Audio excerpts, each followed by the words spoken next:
Hey everybody!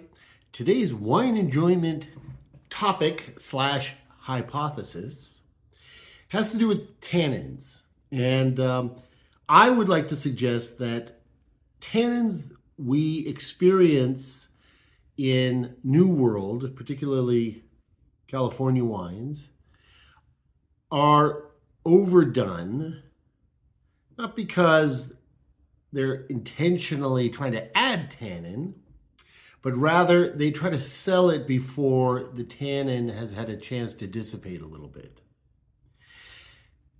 On the other hand, there are places where they understand that concept, both the initial experience of tannins and the dissipation over time, but they put that earlier experience of tannins to good use. And so I would like to suggest with a Chianti Classico from Castello Monterenaldi, 2015 reserve. I would like to suggest with the Chianti Classico, which is almost exclusively Sangiovese grape, that we are going to be able to experience tannins the way they should be experienced, instead of being an excuse for trying to get rid of a wine that's too young. Does that make any sense? Well, let's see if it holds any water, so to speak, that hypothesis. All right, so the idea here is to take this lovely Chianti Classico, and by the way, you see the little rooster at the top there. That's the insignia of Chianti. Oh, big, bold, delicious on the nose, I can tell. And this is a big producer, and Castello Monterenaldi. But they are really great about shipping to the U.S., by the way, and not too expensive. It's in the $30 price range for the younger ones. Really delicious on the nose. Very, very light residue as we do a little oxidation. I opened it about 45 minutes ago.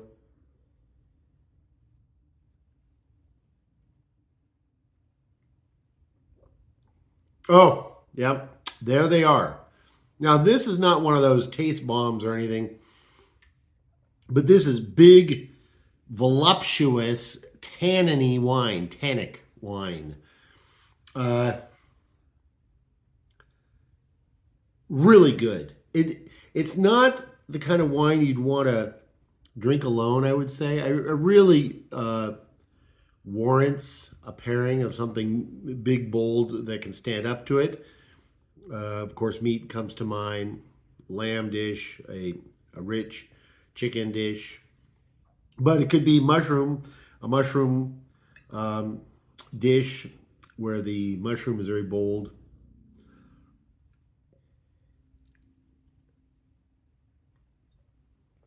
It would be a rare cheese that would go with this, I would say. So on the initial tasting, you get the grape. You get the deliciousness of the wine, full-bodied, has character, has layers, and then the tannins are experienced at other places in your mouth.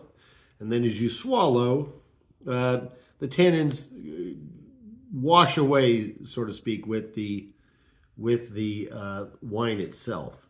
So there's no stringent aftertaste. It's that chewy experience of tannins rather than the annoying, overblown tannic youth. And I think that's an unfortunate characteristic. But some people say, "Oh, I like the tannins." I'm a skeptic. I like them deployed properly in traditional ways, and then you have a choice. If you have room to cellar your wine, this is an 8-year-old Chianti, so these tannins have dissipated a little bit.